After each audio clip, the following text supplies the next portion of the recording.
రాష్ట్రంలోని ప్రసిద్ధి చెందిన ఆలయాల పూజారుల కోసం ప్రత్యేక మార్గదర్శకాలు తెచ్చేందుకు కసరత్తు చేస్తోంది రాష్ట్ర ప్రభుత్వం. పూజారులు అనుమతి లేకుండా ప్రైవేటు పూజలకు వెళ్లకుండా విధి విధానాలు తయారు చేసే పనిలో పడింది. దీనికోసం కమిటీ వేసేందుకు సిద్ధమైంది ఎండోమెంట్ శాఖ.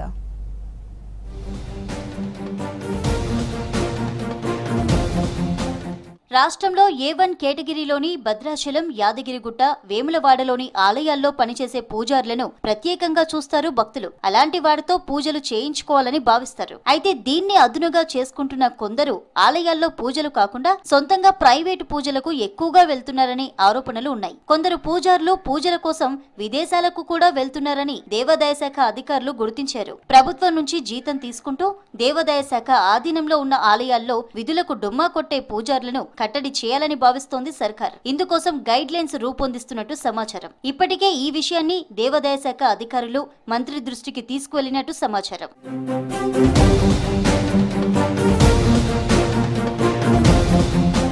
దేవాదాయ శాఖ ఆధీనంలో ఆలయాల్లో పనిచేస్తూ ఇతర రాష్ట్రాలకు, దేశాలకు పూజల కోసం వెళ్లే పంతుల్లో తప్పనిసరిగా అనుమతి తీసుకోవాలని అధికారులు గైడ్ లైన్స్ రెడీ చేస్తున్నట్టు సమాచారం. ఏడాదిలో ఒక్కసారి మాత్రమే వెళ్లేలా నిబంధన తీసుకురాబోతున్నట్టు తెలుస్తోంది. పూజారులకు గైడ్ లైన్స్ పై త్వరలోనే ఒక కమిటీ వేయాలని నిర్ణయం తీసుకున్నట్లుగా సమాచారం. కమిటీ ఇచ్చే రిపోర్ట్ ఆధారంగా కొన్ని మార్గదర్శకాలు తెచ్చేలా కసరత్తు చేస్తోంది దేవాదాయ శాఖ.